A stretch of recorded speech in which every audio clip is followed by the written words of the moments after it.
যে ভাই শ্বশুরবাড়ি থেকে ভাইকে একটা স্পেশাল জিনিস দিয়েছে, আর সবচেয়ে বেশি স্পেশাল। বৌমার কাছে কি আবদার করছিলে? শ্বশুর এসে বৌমার কাছে আবদার করছে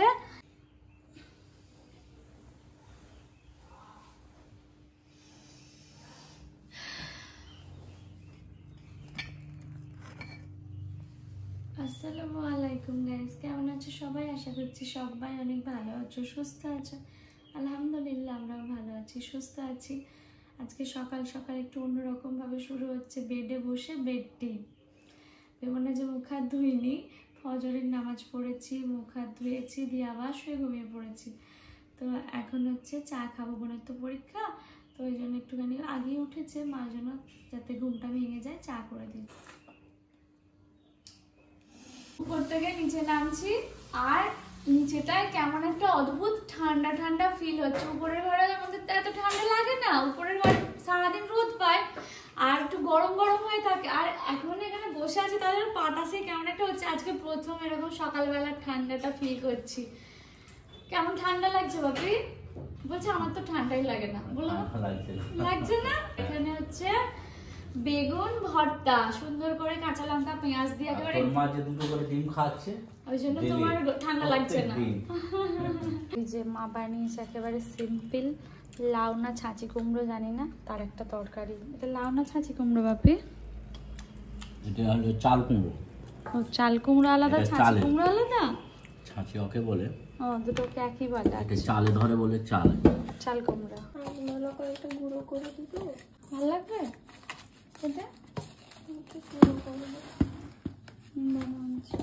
আজকে আমাদের ব্রেকফাস্টে হচ্ছে মুড়ি, টমেটো, পেঁয়াজ, তারপরে শসা, আলু দিয়ে ওই মুড়িটা মাখছে। এই যে তিনজনের জন্য তিনটে কলা নেব।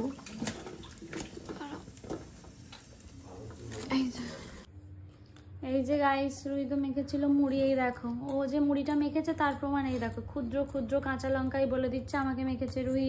এই যে বাবা এসছে, এসে জানো তো কিছু একটা এনেছে, আবার কলা এনেছে, কদবেল এনেছে। এনে বলো কি বলছিলে এক্ষুনি, জানো কি আবদার করছিলে? চা।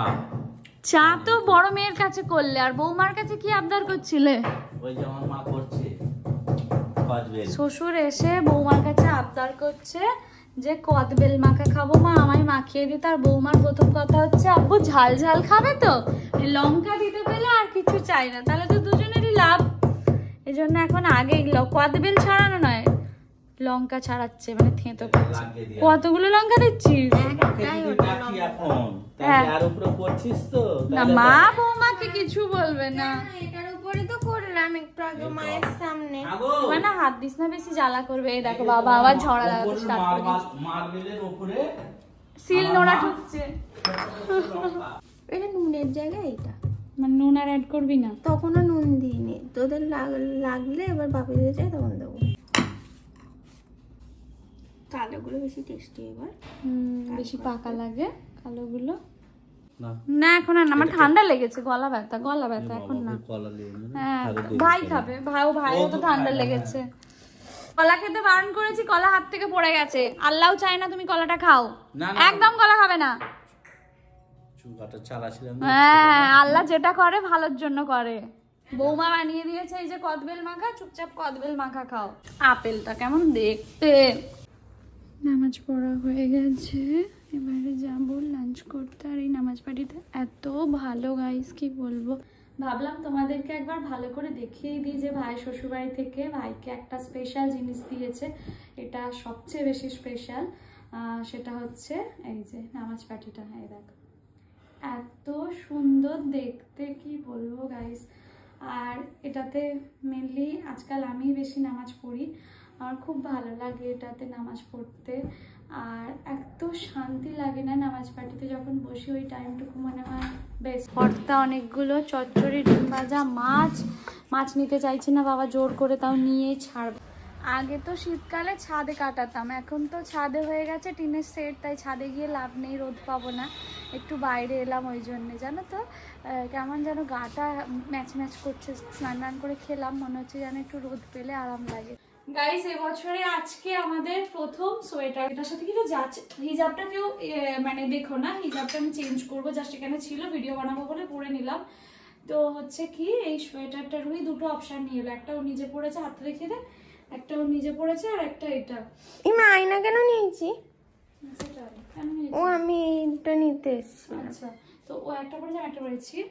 আর আমি ওকে বলছি যে এত বছর ধরে এই সব জিনিসগুলো আমার একার ছিল, এখন তুই এগুলোতেও ভাগ বসাচ্ছিস, মানে আমার খুবই দুঃখ লাগছে, আবার অনেকটা আনন্দও লাগছে যে কেউ একজন এসছে আমাদেরকে হাসানোর জন্য। আর এই যে বোন পড়েছে রুহির, এটা সোয়েটার লাগছে না এদিকে, এদিকে এই আলো এটাতে আয়। এই যে বোন পড়েছে রুহির, এটা সোয়েটার না মানে হ্যাঁ কুর্তি সোয়েটার। কুর্তি সোয়েটার, এটা আজকে ও উদ্ধার করেছে, দিয়েছিল ওকে ওর আপামনি কিনে দিয়েছিল, সেটা ওরা এই দেখা কেমন লাগছে। তো তোমরা কি কারা কারা সোয়েটার পরতে স্টার্ট করে দিয়েছে অবশ্যই কমেন্ট করে জানাবে। আমরা আজকে থেকে শুরু করলাম, কারণ গলাটা হালকা হালকা ব্যথা করছে জানো তো। তো সেই জন্যে এখন কোথায় যাবো বাবু আমরা? ওই তো একটু আধার কার্ডে ঠিক করো, আধার কার্ডে একটা ডেট অফ বার্থের প্রবলেম আছে, তো ভাই অ্যাপয়েন্টমেন্ট নিয়ে রেখেছে, তো গোষ্ঠী শুদ্ধ সবাই ওখানে যাবো মা ছাড়া। চলো সবাই মিলে এখন রেডি হয়ে গিয়েছি, বেরোই। গাইস বাবা আমাদের বললো 3:30-এর মধ্যে রেডি থাকতে, আমরা তো রেডি দেখতেই পাচ্ছ, ম্যাডামও রেডি, আমিও রেডি, ওরাও নিচে চলে গেছে। ও রিলস বানাবি? ছবি আচ্ছা ছবি তুলবে। তো যাই হোক বাবাই এখন আসেনি, বাবু চল নিচে গিয়ে আমাদের দাঁড়াতে বললো, চলো নিচে গিয়ে দাঁড়াই। আমাদের বাড়ি থেকে প্রায় 20 মিনিটের রাস্তা। এই দেখো না, বাবার সাথে আমরা যাচ্ছি আর ভাই আর রুহিও বেরিয়েছে। বাবা নিয়ে যাচ্ছে একটা পাড়ার ভিতরের রাস্তা দিয়ে, মেন রোড দিয়ে আমরা সব সময় যাই।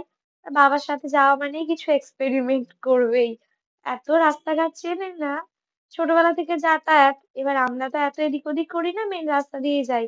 তো যাই হোক ফাইনালি আমরা পৌঁছে গেলাম। গাইজ আমাদের এখানে যত আধার কার্ড ঠিক করানো হয় সব এখানেই করানো হয়, এর আগেও এসেছিলাম দেখেছো রমজানের সাথে, আজকে বোনের সাথে।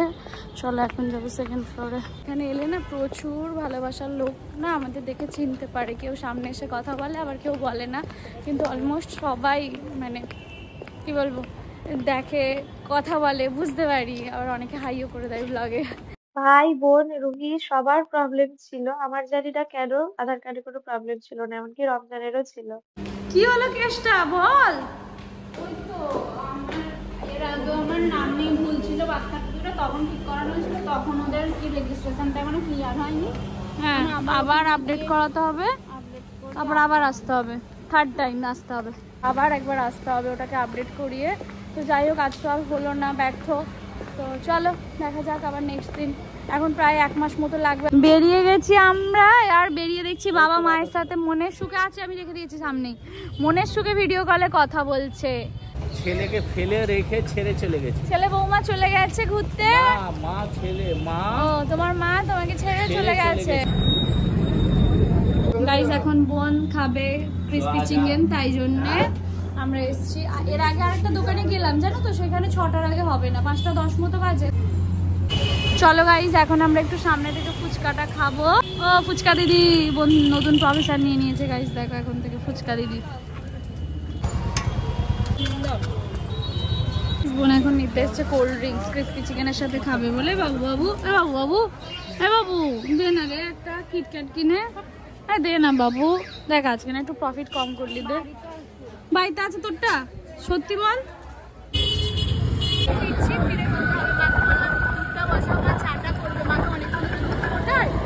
তোরা খেয়ে আসিস নি? তোর জন্য শুধু খেয়ে আসিনি, কোথায় পাবে এরকম মাপামনি, কোথায় রামবোন, আমরা কিছু শুধু ফুচকাটা খেয়ে এসেছি, বিশ্বাস কর, ব্লগে দেখলে বুঝে যাবি। তাই তোর ব্যাগটা কই? আমারও ফুচকা খেতে মন হচ্ছিল। আহা লেগ পিস খাবি তো চলে আয়। একজন আনছে মিয়োনিজ, একজন হচ্ছে টমেটোর চাটনি রেডি, আর আমি এখানে মিক্সড করে খেতে থাকি। বিশ্বাস কর, বিশ্বাস করলাম। আমরা কিছু আনবো, তাই তো? আনবি গাইস বানাবো এখন রুটি, না না আমি করে নিচ্ছি, এক্ষুনি হয়ে যাবে। মিস্টার খান এসে রাস্তার ধারে দাঁড়িয়ে রয়েছে আর ওকে আমি দেখাচ্ছি দেখো সোয়েটার পরেছি। আমার ভীষণ টায়ার্ড হয়ে গেছি, তারপরে ও বললো চলো একটুখানি বেরোই, দুজনে মিলে কিছু খেয়ে আসি। আমি তো খেয়েছি, ও খায়নি। আমি অত সুন্দর করে ক্রিস্পি চিকেনটা খেলাম, তারপরে ওকে সঙ্গ দেবো বলে ওর সাথে চলে এলাম আবার। গাইস রেস্টুরেন্টের মধ্যে চলে গেছে ইলেকট্রিসিটি, খাওয়া বন্ধ করা যাবে না, খেতে হবে। চিংড়ি চিংড়ি চিংড়ি খাবে তো? না তুমি চিংড়ি খাও। টেস্টি না নুডলসটা? অয়েলটা কম দিয়েছে বলো। কি গো, অয়েলটা কম দিয়েছে না? একটু কম, অনেক বেশি কম দিতে হবে না। আছে অয়েল তো থাকবেই ফ্রাই করতে গেলে এগুলো। আর এই যে পাখিটা আছে সে সারাক্ষণ এইটা করে। তোমাদের বাড়ির পাখাটা করে? এইটাই করে। তাহলে আমি আজ থেকে আমি তোমার বাড়ির পাখি।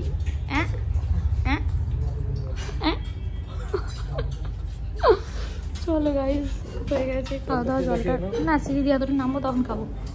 টাকা দাও। নিয়ে নিলাম দুধের প্যাকেট আর বোনের জন্য জেমস। চলো। হ্যাঁ না, চকলেট নেবো না। ফেরার পথে তো আর ভিডিওই করা হয়নি। এখন আমার মনে পড়লো যে ভিডিও করতে হবে। মা ডাইনিংয়ে বসে আছে। চল উপরে আসতে দেখছি মা সব শীতের চাদরগুলো সব বার করে রেখেছে। এটা মনে হয় কাশ্মীরে রমজান মাকে গিফট করেছিল। এটা বোধহয় মা নিয়েছিল। এটাও মা। এটা আমি শিলং থেকে নিয়ে এসেছিলাম অনেক কষ্ট করে বয়ে বয়ে। আর এটা বহু বছরের, অনেক অনেক বছরের পুরনো। এটা রোজ আমি এককালে গায়ে দিতাম। যাই হোক, আর যখন মনে হবে যেটা সে সেইটা গায়ে দেবে। ও বাবা, ঘরে এসে আবার দেখছি দেখো ব্ল্যাঙ্কেটও না বার করে দিয়ে গেছে। ঠান্ডাটা মানে সত্যিই পড়েছে। আর ওদের ঘরেও হয়তো দিয়েছে, দাঁড়াও দেখছি। ওদের ঘরেও দিয়ে দিয়েছে।